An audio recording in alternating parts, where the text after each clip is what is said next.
everybody. We all get the conversation at the same time.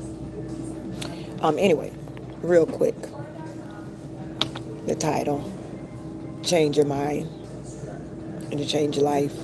Change your thought process, it'll change your life. Good morning, good morning, good morning. Happy Monday, all that good stuff. Come on in, sit down, Facebook. Sit down, YouTube. Sit down, Facebook. Let's talk. YouTube, would y'all subscribe if y'all here without subscribing? I love y'all for it. Thank you. Facebook. Anyway, so I was on my way to get new tires on my car today and get alignment and everything. And I started thinking about the process of everything that I have to do as far as my car and what makes it drive right and what makes it go. And it was a warning on my car that said one of my tires in the back was going flat, and it says you're still able to go, but don't go over 50 or don't make sudden stops. Be careful how you stop or whatever. I couldn't help but think of my life, like when my alignment was off and when my thought process wasn't where it's at now, and I always had like a negative outlook on things, and I thought with my negative outlook I wouldn't be disappointed. You know, you always think negative, you won't be disappointed because you didn't expect for it to happen anyway. But I noticed it wasn't until, thank you guys, it wasn't until I changed my mindset that it changed my life, and it made things start happening for the positive and for the better. And I don't think we pay attention much to how much our mindset plays a role in our life. YouTube, I hope y'all hear me. Yeah, because I'm on my earpiece. But it plays a big role in our life. And how would I say it? You know how if you constantly holding on to something that's pulling you down, there's no way you can go up. Okay, you can't go up if you're holding something that's literally meant to pull you down. So if your mind is always constantly pulling you down and thinking negative, you can't go forward. You might think you go forward, but sometimes we continue the cycle of always being put back to square one, because we're continuing the cycle of where our mind places us. And as soon as we think we get ahead, it's like a setback. It's like something that blocks us and stops us. Because if you do not get past that first cycle, if you do not master that first situation, that first problem, how do you think God is going to continue to put you on a road to production, be positive, and you can't even get past the last one? And I'm talking about things such as road rage. Like, to me, road rage is the most idiotic thing you can think of. I used to have it, so that's what makes me say it. I would be angry if someone was in front of me and they were going too slow, or if someone was in front of me, or if they turned out in front of me and I almost hit them or something like that. And I had to really think about life. This morning I'm driving and I can't go over 50. So I'm doing real slow, and I know the person behind me doesn't know what I'm going through. So for me to get upset because someone is going through too slow and you don't know the problems that they have in life, you know, you wasting your energy. You're mad for nothing because you don't even know what's going on with that person in front of you. Somebody turn out in front of you. I've turned out in front of people and I'd be like, oh, I'm sorry. In my car, I'm saying I'm sorry. But they don't know who really wants to mess up their car. Like, who really wants to put their life in danger to turn out in front of you? I mean, it's a simple thing sometimes that we just fly off of the hook for. But if we start changing our mindset and changing the way we think about things and changing the way we absorb and push out, because what you take in is what you give out. And in the mornings, I have learned not to listen to the news. Don't listen to the worldly music. Don't listen to things that place something in my mind. When I was single, I wouldn't listen to all the love making music. Why? Why am I going to listen to this? To remind me that I'm single? So I take things in my spirit that helps me. Things in my spirit that would make me push forward. Things that won't leave me running in cycles. Worrying about me being lonely, or worrying about what the next car did, or worrying about even my finances. Like, even my finances. I used to always tell people, I got a piece of gum in my mouth, y'all. But I used to always tell people that, oh, I'm broke, I can't go. I'm broke, I can't go. I'm broke, I can't go. I'm broke because my money didn't allow me to go to places that the people wanted me to go, or people invited me to. So I would tell people, I'm broke, I can't go. No, Nora, you're not broke. I'm not broke. I've put myself in a certain mind frame, and I didn't look at it this way. I put myself in a certain mind frame that I would not spend outside of my means. I would not put myself in a debt to deal with the self gratification at that time. So I had to stop saying that I was broke, and it made me know that no, you're not broke. You're financially smart. You decide to do different things with your money that makes more sense. It's all about the way you look at it, the way you change your mind frame and think on how this can make me a better person. You got to start thinking positive, because negative will get you right back where you started. Because God ain't gonna bless you with this great life that you haven't mastered. Like, it's steps that you skip back there. You skip some steps. So if you think you progressing and you skip some steps, your foundation ain't firm. So your foundation will crack. And when you feel like you're at your peak, when you feel like you made it, when you feel like you're bigger than life, bigger than the world, God will humble you. God will bring you back to square one, right back to the cycle where you forgot to change your mindset. I don't know who I'm talking to, because y'all dealing with somebody who had anger issues. That black mad woman, that angry black woman, yeah, that was me. So y'all dealing with somebody who had to change her mindset.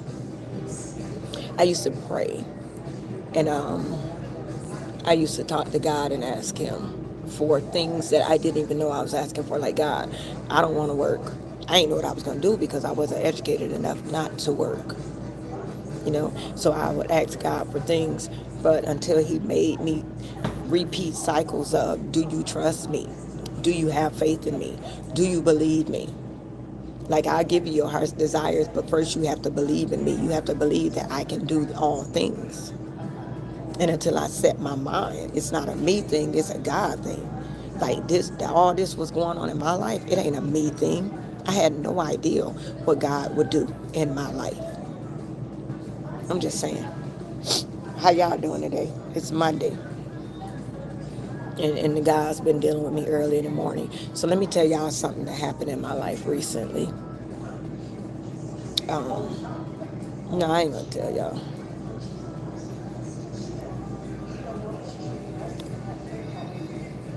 I had a scare the other day. I woke up, and I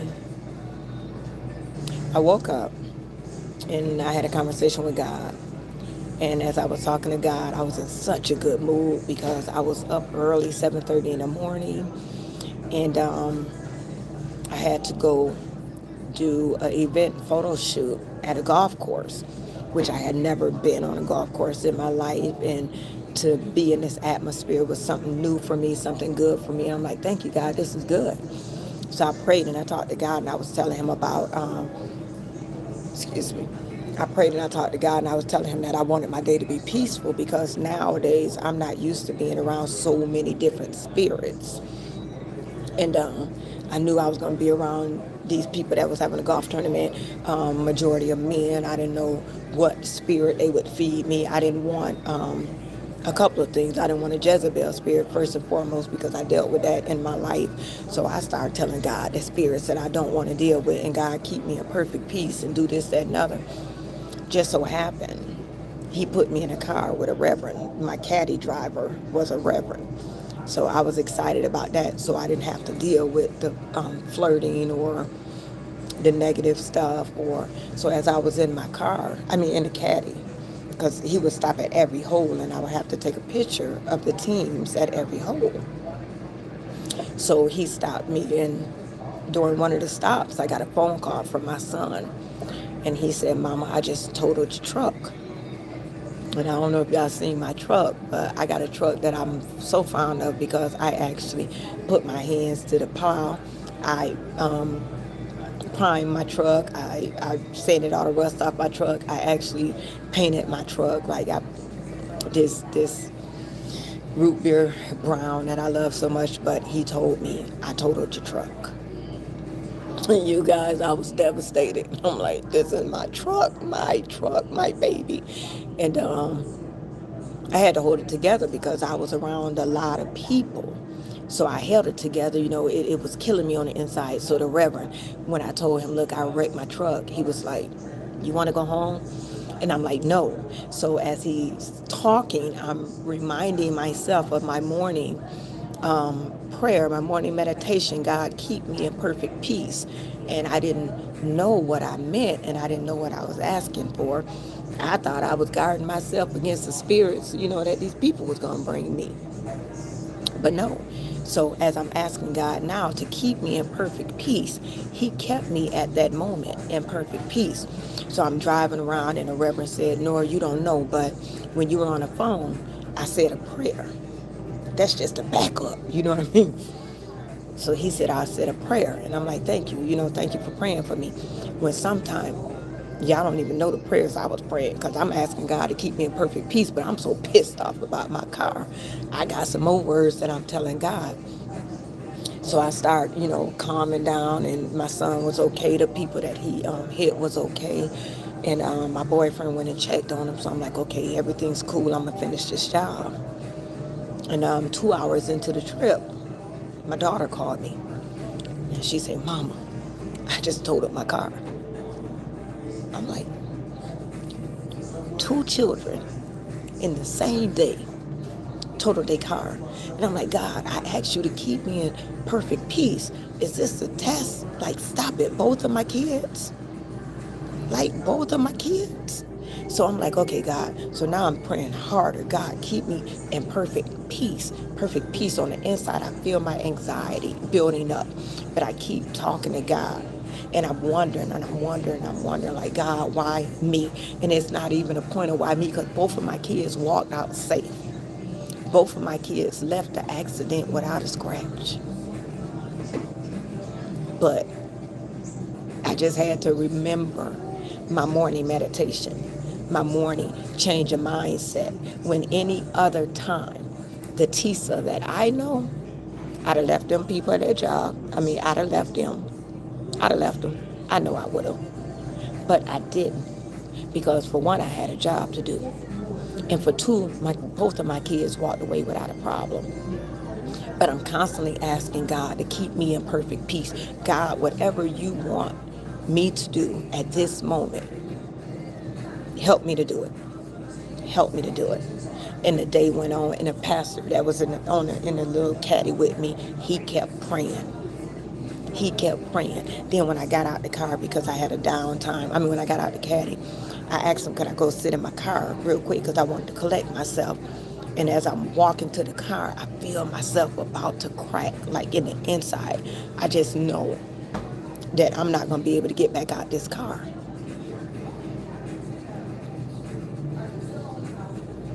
I'll tell you that in a second, Erica. But I'm wondering, am I going to be able to get back out my car? So I called my sisters up. So I got my sisters and my bonus sister, that's my niece. I got them on the phone and I'm telling them what happened. And both of my kids totaled the cars. And on the inside, me looking at them, I look like I look now.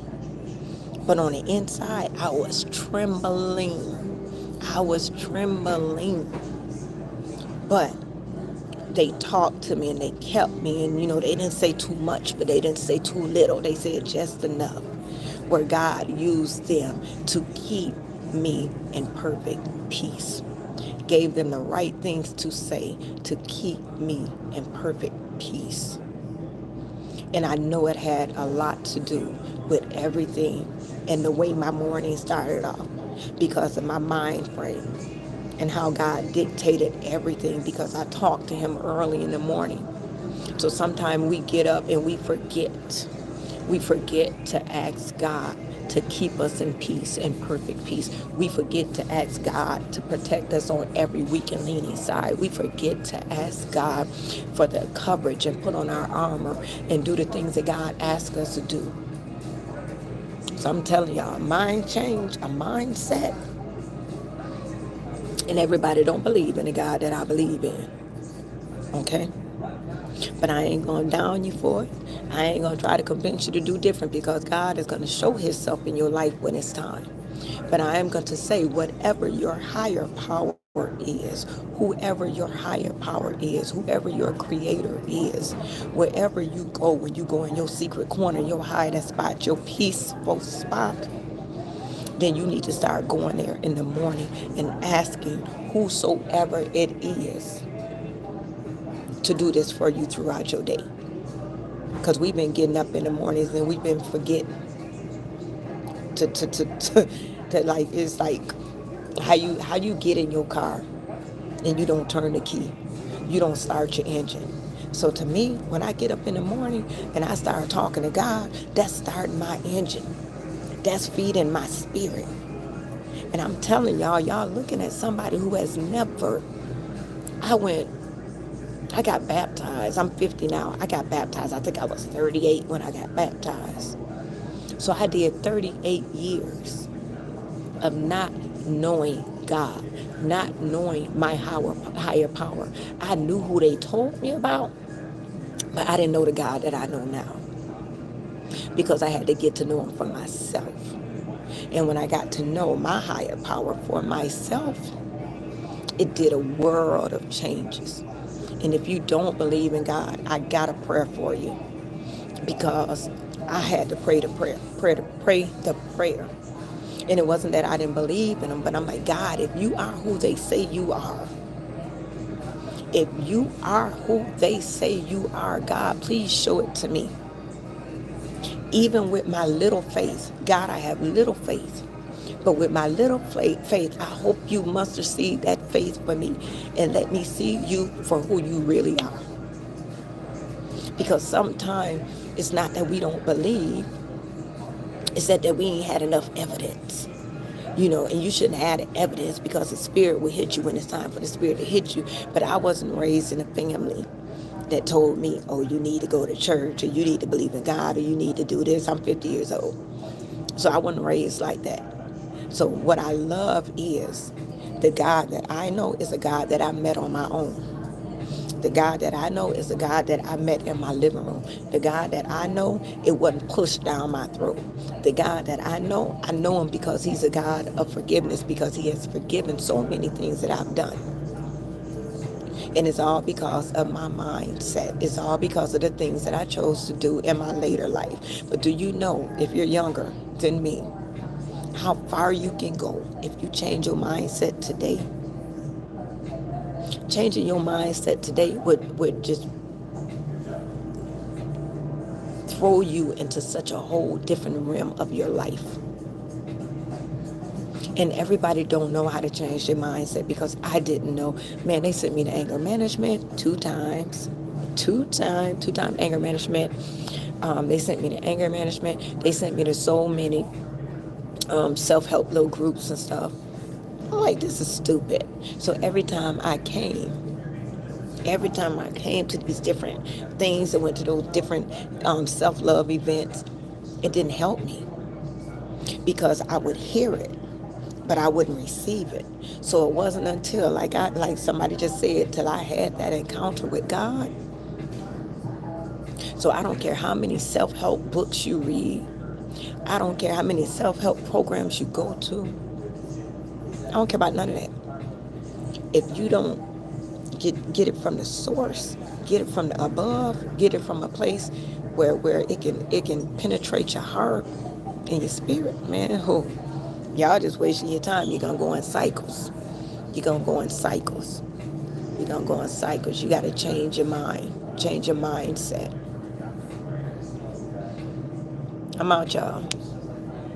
I'm out. They changing my tires for $1,500. It don't cost to change your mindset, but it's gonna cost you to change your tires. And the good thing about my tires, that's where this started, is um, I came here on a flat tire, but BMW put run flats. I never heard of a run flat, but you guys probably did. But thank you, Blue Note. Y'all check out Blue Note down there, right there. Blue Note is my songbird, and yeah, check out Blue Note. She got a YouTube page too. She over here on Facebook, y'all, but she got a YouTube page. Blue Note. I try to shout her out because she does the same for me. And life is good. Change your tires, change your mind, and the direction of your life will change altogether. Love you guys. I'm out. I might be back because I don't got nothing to do but to sit in the BMW place and look at all these new cars that I'm not taking home. I'm keeping my old one. Bye, guys. Love y'all.